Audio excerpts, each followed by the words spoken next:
여러분, 우리가 일평생 살아가면서 우리 신앙생활을 하시는 분들은 예수를 믿고 주님이 불러주시는 그 시간까지 꼭 빠지지 않는 것 하나가 있죠. 바로 뭐냐면 성경책입니다.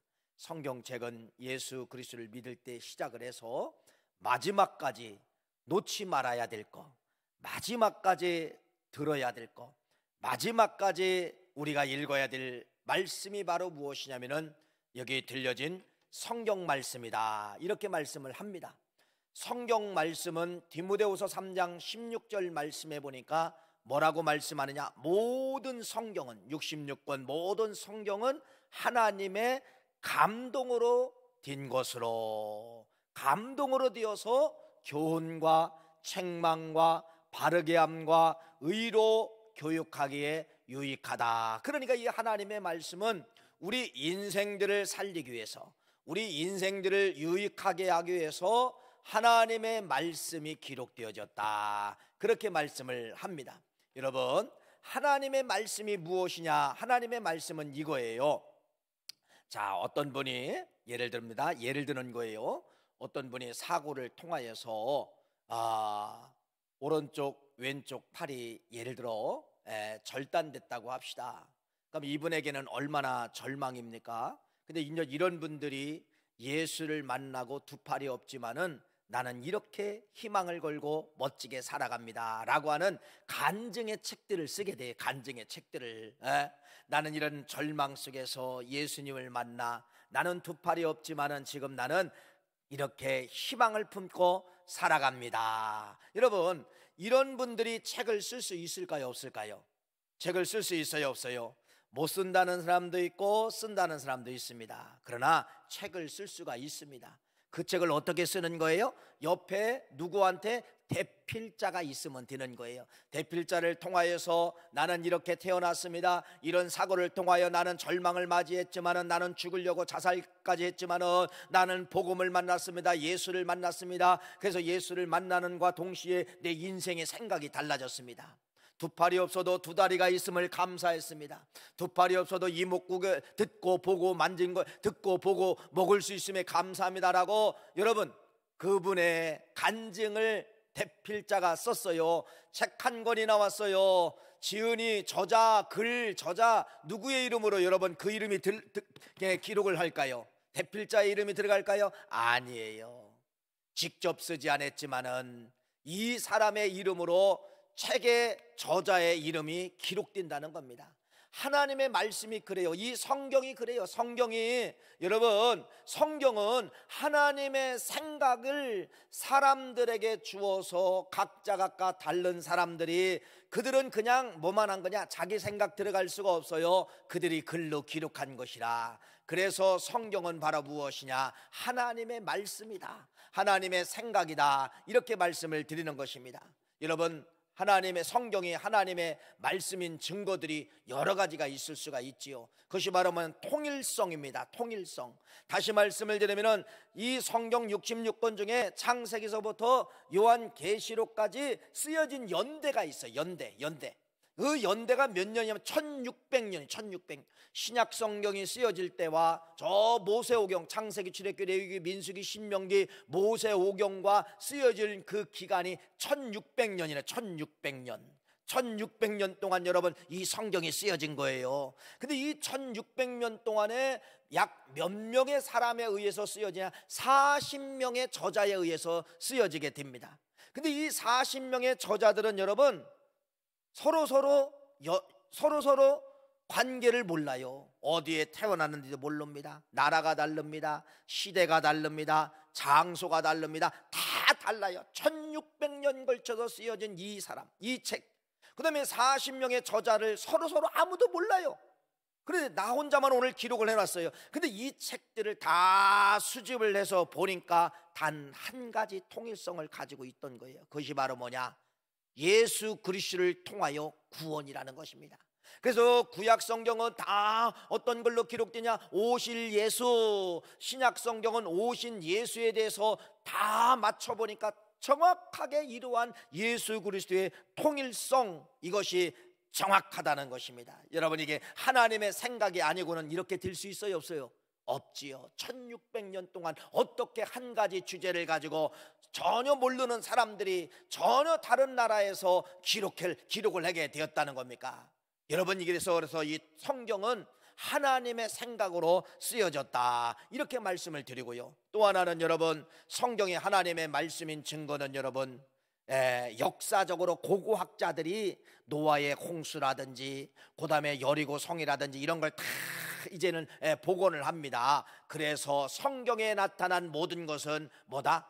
사실이다. 이것을 과학적으로 창조과학이라는 것이 있는데, 성경에 나타난 사건들을 창조적으로 과학적으로 접근해서 우리에게 실제로 이렇게 되었습니다라고 증명해주는 그런 연구학회가 창조과학회입니다. 이런 과학회를 통하여서 성경은 실제입니다, 역사적으로 실제로 이런 사건이 이루어졌습니다 라고 하는 것을 말씀을 하고 있다는 겁니다. 다시 말씀을 드립니다. 여러분, 이 성경은 바로 뭐예요? 성경은 여러분 생명입니다. 하나님의 생각이 들어갔지만은 결론으로 말하면 여러분 어떤 거냐면 여러분 생명덩어리.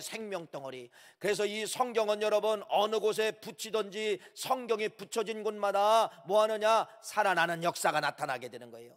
그래서 히브리서 4장 12절, 하나님의 말씀은 살아있고, 죽었어요, 살았어요? 살아있고. 하나님의 말씀은 살아있기 때문에 여러분 그 말씀을 관절이나 골수나 어느 곳에 대든지 뭐가 일어난다는 거예요? 활력이 일어난다는 겁니다. 살아난다는 겁니다. 살아난다는 거예요. 그래서 요한복음 1장 4절 말씀해 보니까 하나님의 말씀이 뭐냐? 하나님은 누구냐? 여러분 화면에 나옵니다. 4절 말씀을 우리 같이 한번 읽어볼까요? 요한복음 1장 4절 읽어보세요. 시작. 그 안에, 이 안에입니다. 이 안에 생명이 있으니 이 생명은 사람들의 빛이다. 할렐루야. 성경은 생명이라는데 이 생명이 사람들에게 들어오면은 여러분 어둠이 사라지고 빛으로 역사한다, 이렇게 말씀을 하고 있습니다. 그래서 이 하나님의 말씀은 여러분 운동력이 있어요. 살아있어요. 그래서 어떤 생명체든 어떤 피조체든 갖다가 죽은 곳에 붙이기만 하면 여러분 무한한 역사가 살아나는 역사가 나타나게 되는 것이에요. 이 말씀을 여러분 믿으시기를 간절히 축원합니다. 그래서 이제 하나님의 말씀은 말 그대로 생명이죠. 생명이지만은 이 안에 이제 66권이 다 생명의 책이에요. 그런데 오늘 여러분들에게 소개하려고 하는 것은 노마서라고 하는 책을 여러분에게 소개하려고 합니다. 노마서라는 책을 소개하는데 진짜 생명이 맞는가? 여러분 진짜 생명이 맞는가를 여러분 오늘 여러분들이 확증하고 돌아가시기를 간절히 축원합니다. 그래서 오늘 말씀은 이렇게 전하려고 합니다.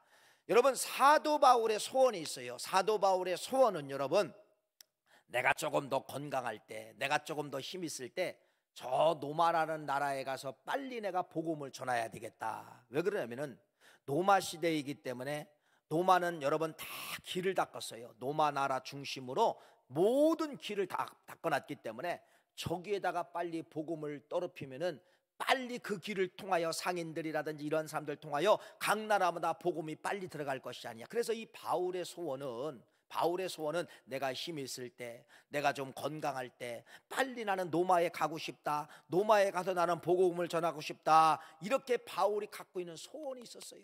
그런데 여러분 성령님이 그걸 막습니다. 성령님이 그것을 막는데 바울이 그래서 성령이 막음을 통하여서 노마를 포기해요.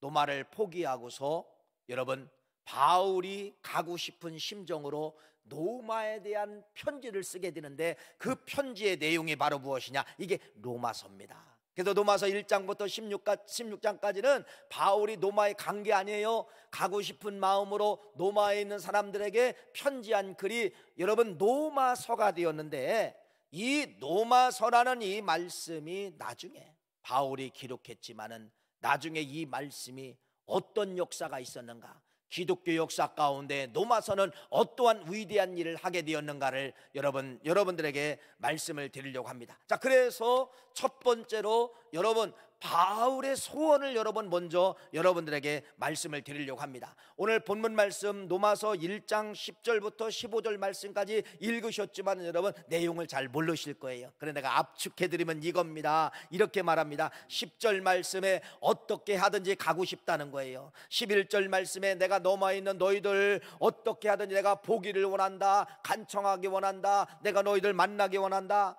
형제들아 내가 여러 번 가기를 원했다. 13절 15절 말씀, 그러므로 나는 할 수 있는 대로 너희에게 꼭 가고 싶다. 결론은 이거예요. 오늘 본문 말씀 로마서 1장 10절부터 15절 말씀, 나는 노마에 가고 싶다, 나는 노마에 가고 싶다, 나는 노마에 가고 싶다, 나는 노마에 가고 싶다, 너희들 만나고 싶다, 너희들 만나고 싶다라고 하는 것을 노마서를 기록을 하면서 서두에다가 내가 너희들 만나고 싶다, 내가 노마에 가고 싶다라고 하는 것을 소원을 거기에 적었습니다. 그래서 노마서 1장은 바울의 소원이에요. 어떤 소원입니까?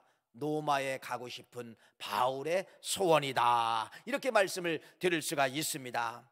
그러면 이 바울이 노마에 왜 가고 싶었을까? 노마서 말씀을 1장부터 쭉 읽어보면 여러분 빨리 노마에 가가지고 노마에 있는 사람들에게 하나님의 말씀을 가르쳐서 든든히 세워가지고서 아까 말씀을 드린 것처럼 그 사람들을 파송하는 거예요. 길이 잘 닦아져 있기 때문에 빨리 다른 나라에 빨리빨리 복음이 들어가잖아요. 그래서 이 바울이 아까도 말씀을 드린 것처럼 그러한 소원 때문에 복음의 확산을 위해서 노마에 그렇게 가고 싶었다는 것입니다. 그런데 못 가고서 이 말씀을 기록을 한 거예요. 도대체 왜 못 갔을까? 왜 못 갔을까? 여러분 사도행전을 읽다가 보면은요 이 사도 바울의 성격이 나옵니다. 사도 바울은 여러분 복음에 대해서는 양보가 없어요. 내가 저기에 복음을 전하러 간다, 나는 저쪽에 가서 복음을 전해야겠다라고 하면 여러분 양보가 없어요. 양보가 없어요. 그래서 사도행전 20장 여러분 23절부터 24절 말씀 한번 우리 화면에 나옵니다. 한번 읽어보세요. 자, 이런 말씀이죠. 시작. 오직 성령이 각성해서 내게 증언하여 결박과 환난이 나를 기다린다 하시나 내가 달려갈 길과 주 예수께 받은 사명 곧 하나님의 은혜의 복음을 증언하는 일을 마치려 하면은 나의 생명조차도 조금도 귀한 것으로 여기지 아니하노라. 이게 바로 뭐냐면요 이 바울은 얼마나 고집이 센지요 이런 겁니다. 나는 하면 한다는 겁니다. 나는 하면 한다는 거예요. 그래서 이 바울이 어디에 가서 복음을 전하려고, 예루살렘에 가서 복음을 전하려고 하는 거예요. 그런데 여러분 뒤에 있는 사람들이 사도들이 다 막습니다. 안 됩니다. 바울 선생님 이번만은 조금 우리가 늦게 가야 됩니다. 거기 누가 기다리고 있냐? 죽음의 사절, 죽음의 결사조가 준비되었답니다. 당신이 여기 오면은 매복해서 당신을 죽이려고 하니까 이 정보를 우리들이 캤습니다. 이번에는 절대로 가면 안 됩니다. 가도 좀 나중에 가야 됩니다. 나중에 가야 됩니다. 이런 고난에 대한 무서움을 바울에게 알려줬지만은 바울은 뭐라고 이야기하느냐? 아니라는 거예요. 죽음의 결사조가 아무리 기다리고 나를 죽인다 할지라도 나는 복음 전하는 일에 대해서는 나는 뭐하다? 나는 두려워하지 않는다. 그까짓 죽음 때문에 내가 쩔쩔매며 이렇게 살아오지 않았다. 죽으면 죽여라.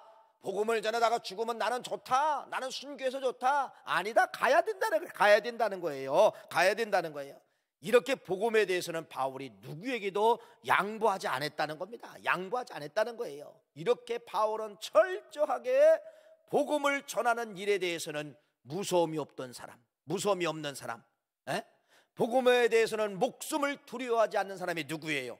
바울이에요. 그런데 성경을 읽다가 보면은 바울이 복음에 대해서 계획을 다 잡아놓고 이렇게 해야 되겠다, 예루살렘에 나는 가야 되겠다, 여기는 가야 되겠다 딱 했는데도 바울이 딱 계획을 잡았지만은 안 갈 때도 있었다는 겁니다. 여러분 목숨 내걸고 갈 때도 있었지만은 어떤 때는 안 갈 때도, 방향을 틀 때도 있었다는 거예요. 그게 바로 어떤 말씀이냐? 이런 말씀이에요. 사도행전 16장 6절부터 7절 말씀 한번 읽어보세요. 6절부터 7절 말씀 시작. 성령이 아시아에서 말씀을 전하지 못하게 하시거늘 그들이 부르기아와 갈라디아 땅으로 다녀가 무시아 앞에 이르러 비두니아로 가고자 애쓰되 예수의 영이 허락하지 아니하는지라. 예수의 영이 허락하지 않은지라. 이게 무슨 말씀? 바울은요 소아시아에게 복음을 완전히 전하려고 한 거. 소아시아는 지금 터키 지역 아닙니까? 그래서 이 바울은 복음을 동쪽으로 전하려고 했던 거예요. 동쪽. 여러분 그래서 터키 지역을 복음을 전하고, 터키 다음에 뭐예요? 인도 다음에 어디예요? 중국 다음에 어디예요? 한국. 여러분, 바울이 복음을 동진하려고 다 계획을 잡은 거예요. 동진을 하려고 복음을 전하는데, 여러분 아까 읽은 것처럼 누가 막았다는 거예요? 예수의 영이 허락하지 아니한지라. 예수의 영이 허락하지 아니한지라. 그래서 이 바울이 복음을 어디로 틀게 되면 유럽으로 틀게 되는 것입니다. 그래서 이 바울이 유럽으로 방향을 틀어서 유럽의 첫 번째 복음 전하는 지역이 어디? 빌립보예요. 빌립보. 전혀 다른 방향으로 가게 된 것이죠. 여러분 잘 보세요. 바울이 언제 고집을 풀게 되느냐? 언제 여러분 바울의 모든 계획을 내는? 성령이 막으면은 방향을 틀었다는 겁니다.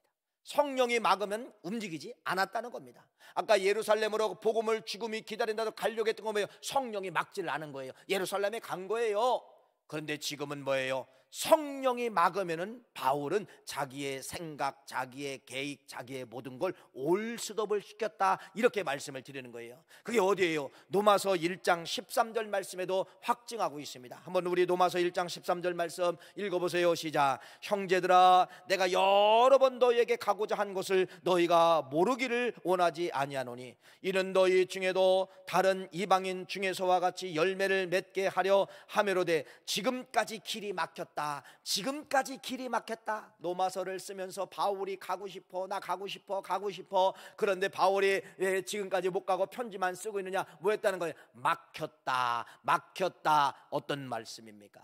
누가 막고 있다는 거예요? 성령이 허락하지 아니하는지라. 예수의 영이 아직 로마에 허락하지 아니하는지라. 이렇게 바울이 위대한 로마서를 쓰면서 나는 내 욕심과 내 성격과 내 고집은 당연히 지금 죽음을 두려워하지 않게 갈 수 있지만은 나 안 간다, 나 못 간다. 근데 왜 못 갔다는 거예요? 누가 허락하지 않았기 때문에. 예수의 영이 허락하지 않았기 때문에, 성령이 허락하지 않았기 때문에 나는 로마에 대한 계획은 있지만은 가지 않았다라, 이렇게 말씀을 하고 있는 것입니다. 여러분 잘 보세요. 누가 막고 있어요? 여러분, 바울의 생각은 가는 거예요. 누가 막고 있어요? 성령이 막고 있다는 겁니다. 그래서 바울의 위대성은 바로 무엇이냐? 자기 생각을 성령이 허락하지 않으면은 완전히 자기 생각을 내려놓는 사람이 누구예요? 자기 생각을 포기하고 성령의 생각을 받아들이는 모습이 바울이다, 이렇게 말씀을 드린다는 겁니다. 그래서 못 간 거예요. 여러분, 그래서 못 갔는데 꼭 실패한 것처럼 보이잖아요. 여러분, 하고 싶은 일 못하면 실패처럼 보이잖아요. 그런데 그래서 못 갔어요. 성령이 허락하지 않아서 못 갔어요. 그래서 여러분, 52년도 AD 52년경에 바울이 고린도라는 이 지역에서 그 마음을 지금 전하는 겁니다. 그래서 바울이 이 고린도라는 이 지역에서 지금 빨리 로마에 가고 싶은데 막아버리는 거예요. 성령이 문을 열지 않아요. 성령의 응답이 없어요. 고린도에서 빨리 배를 타고 로마로 가면 되는데 성령이 막고 있는 거예요.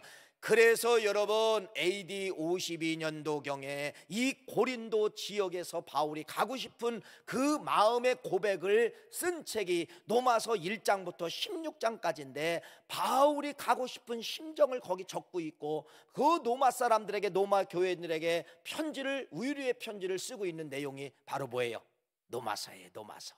그래서 로마서라는 말씀이 쓰게 되고 로마서의 말씀이 나오게 되었다는 것입니다. 그러니까 여러분, 그냥 바울이 갔으면 로마서라는 말씀이 있을까요, 없을까요? 없을 수가 있어요. 근데 바울이 순종하고 하나님 기다려라, 기다리는 시간에 기록한 것이 로마서예요. 로마서.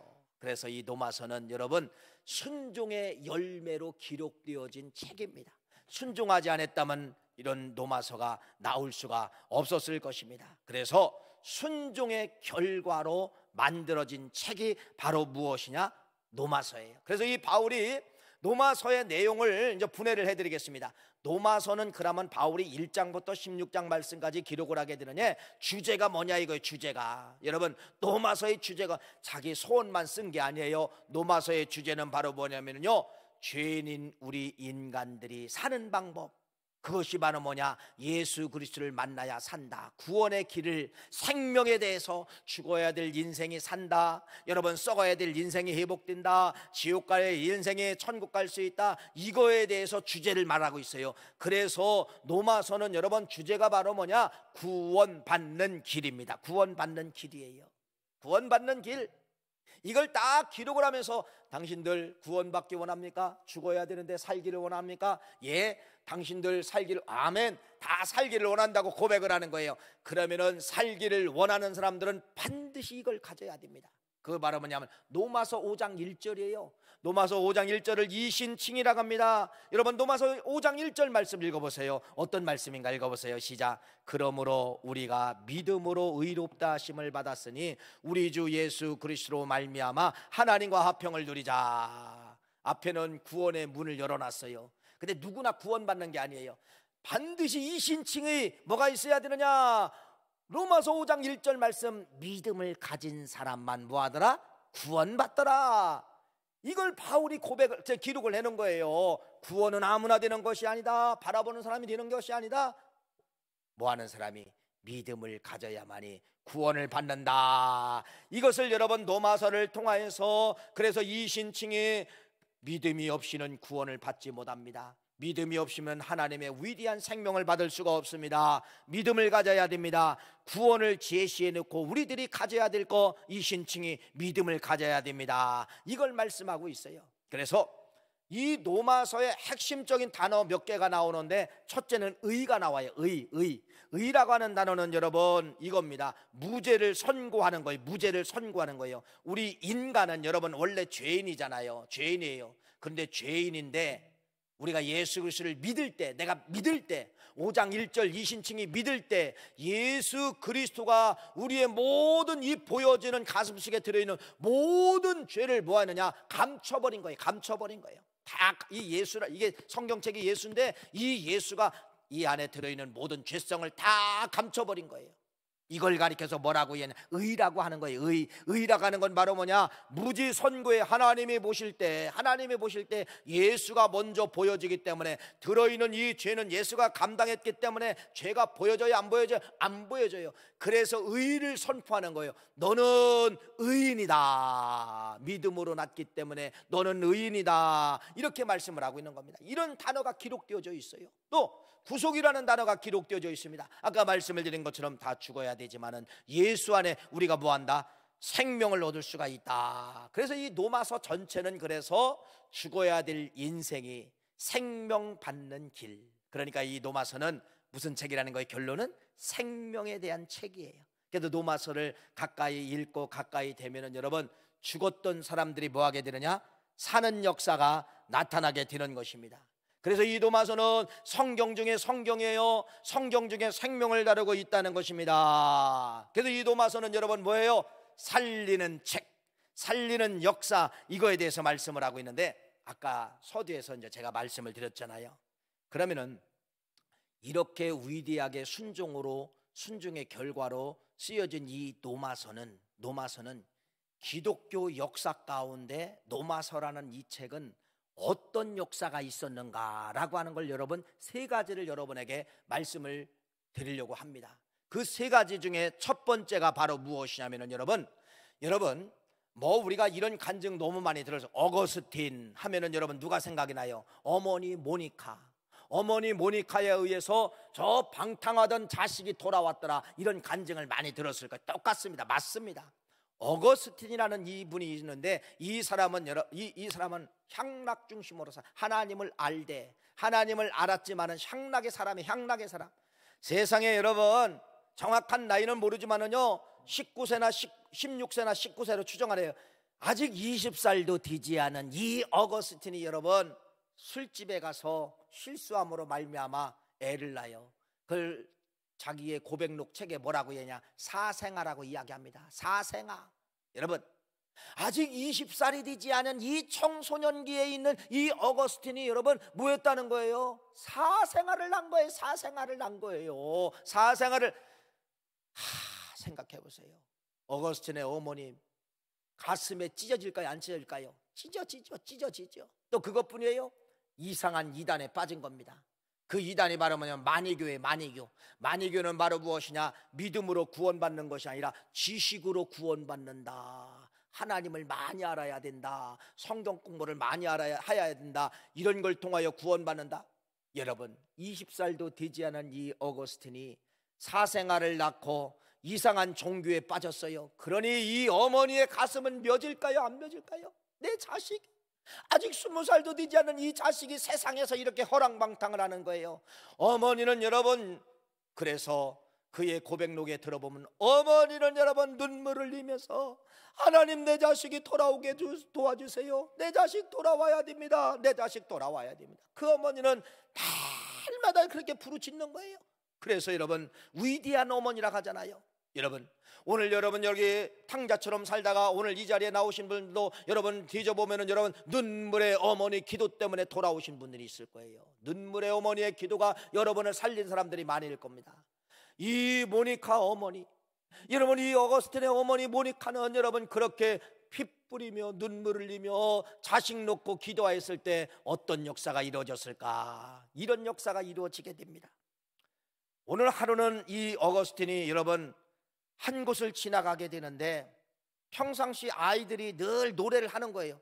옛날에 어렸을 때 여러분 고무줄 놀이, 우리 여성분들 고무줄 놀이 했잖아요.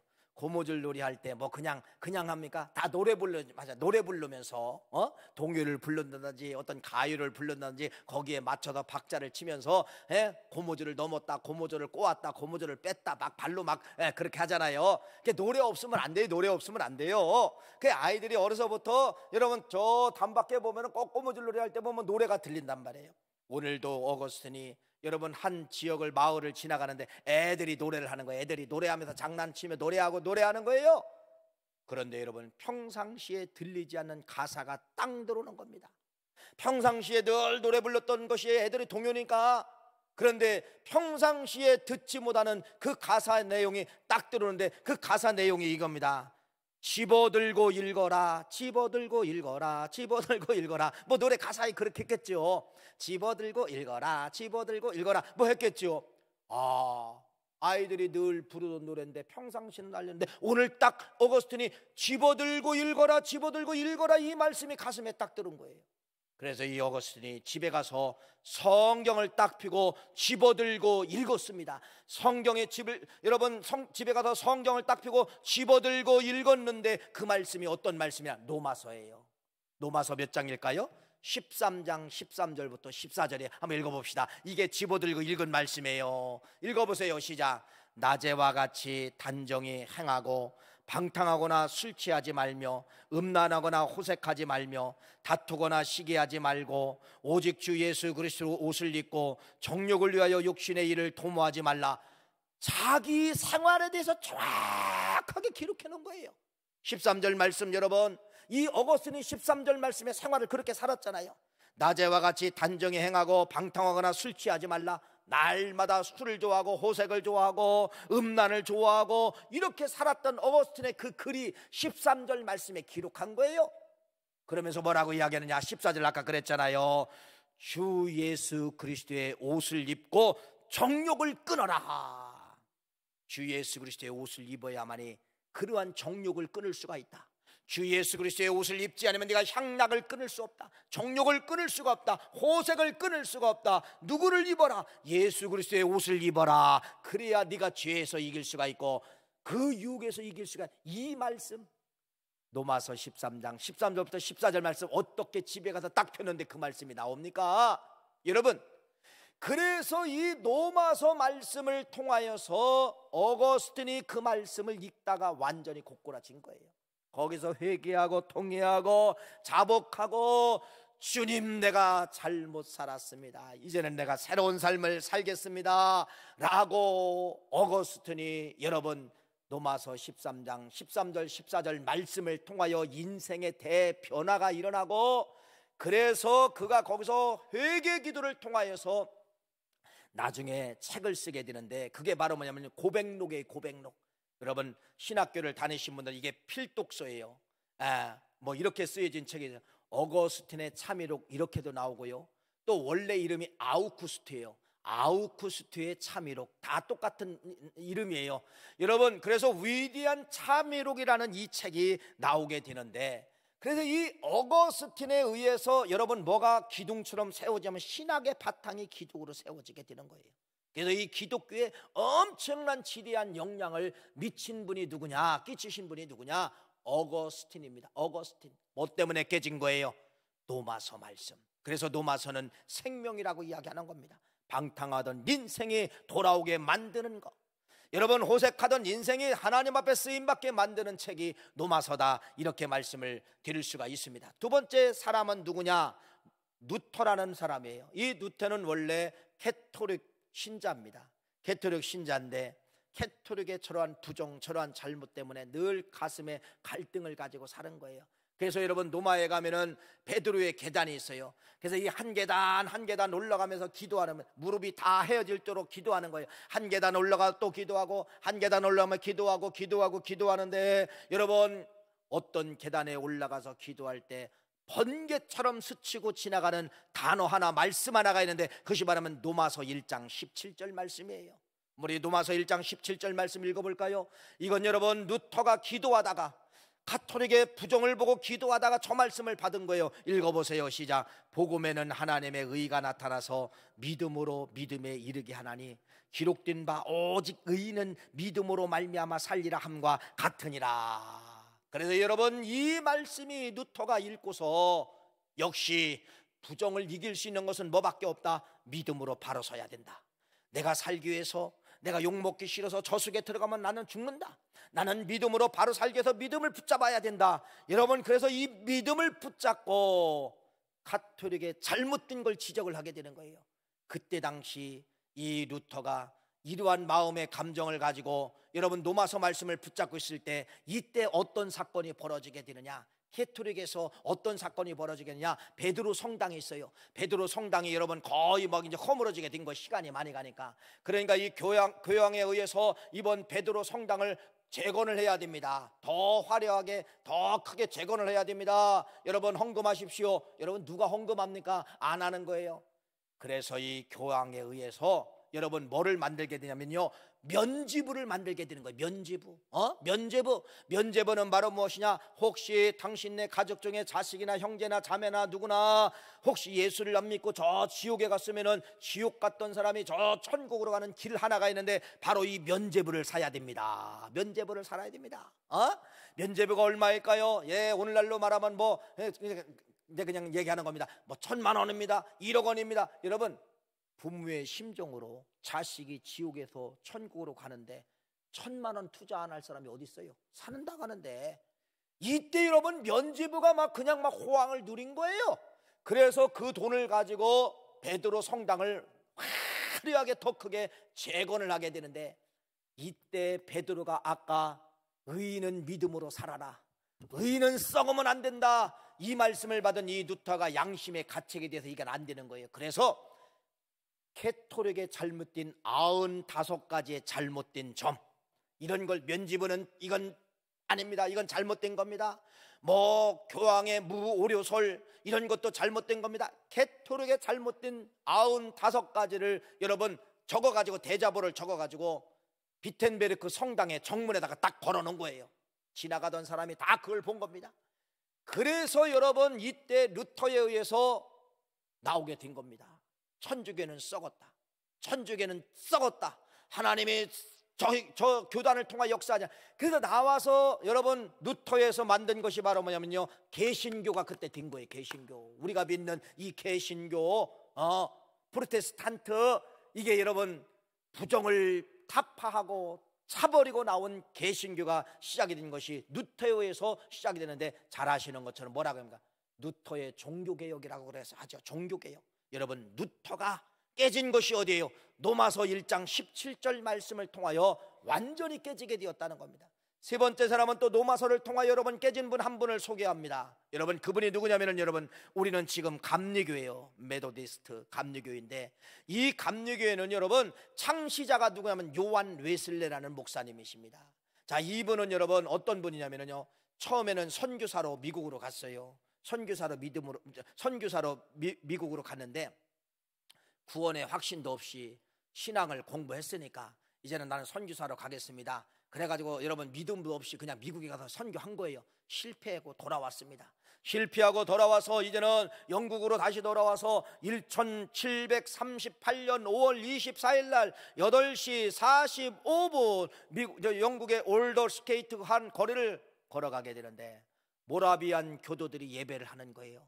그래서 그 예배실에 참석을 하게 되는데 마침 그 예배실에서 예배를 통하여서 루터가 쓴 로마서 서문을 읽을 때 불같은 말씀이 요한 웨슬레 목사님에게 탁 들어온 거예요. 그래서 여러분 거기서 요한 웨슬레 목사님이 거듭난 거예요.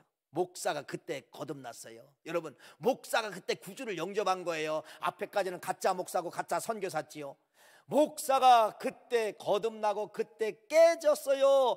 그래서 여러분 요한 웨슬레 목사의 참회로 여러분 그래서 이때 깨지고서 요한 웨슬레 목사님이 저 꺼져가는 영국 사회, 그때 영국 사회는 산업혁명으로 다 썩어져 갖고 올라요.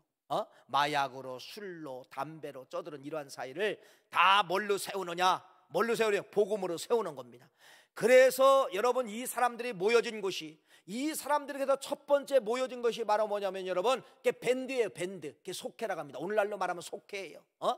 그러니까 이 지역에 가면 이 사람들 나도 예수 믿습니다. 대여섯 명이 그러면 너희들 여기서 밴드 속회로 묶어놓고 또 요한에서 저 복음을 또 거쪽에 또 복음 나도 믿겠습니다. 이 사람들이 묶어지. 그래서 감리교회에서 첫 번째로 만든 것이 바로 뭐냐면 속회예요. 밴드예요. 이게 이제 장로교든 뭐 순복음교회든 이제 구역예배다 이렇게 다 이제 이름만 바꾼 거지. 첫 번째 감리교회에서 구역, 다시 말씀하면 속회가 출발되게 되었는데 이 감리교회를 만드신 분이 누구라고요? 그래서 이런 속회들이 연합을 해서 이쪽에 교회가 되고 이쪽에 교회가 되고 그래서 감리교회에 영국의 감리교회가 출발되게 된 것이에요. 그래서 여러분 이렇게 지금 세 분을 여러분에게 소개했잖아요. 어거스틴이라든지 루터라든지 요한 웨슬레 목사님이라는 이런 분들이 다 어디서 깨졌어요? 다 노마서에 깨졌다는 겁니다. 노마서에 깨졌다는 거예요. 그래서 노마서는 신비하게 뭐가 흘러가고 있느냐? 생명이 흘러가고 있다는 것이에요. 생명. 탕자 같은 인생이 돌아오게 하는 것도 노마서예요.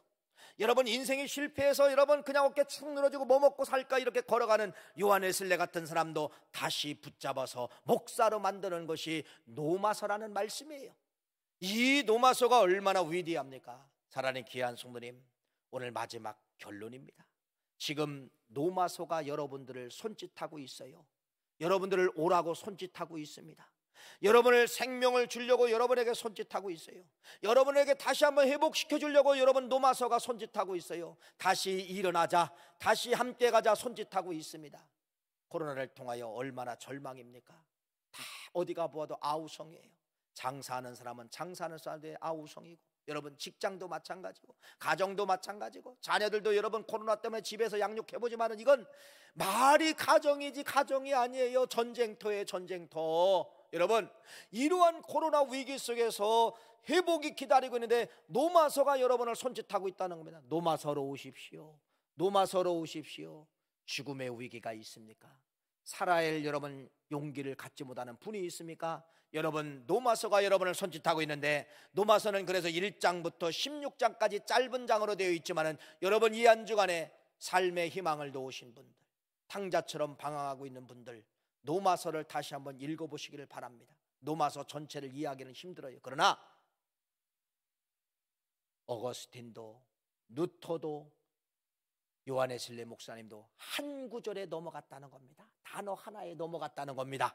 이렇게 노마서는 위대하게 사도 바울의 순종으로 맺어진 열매가 노마서인데 이 노마서는 이렇게 생명이 흘러가고 있다는 사실을 믿으시고 노마서 붙잡고 생명으로 출발하시는 우리 9월 가족 다 되시기를 간절히 축원합니다.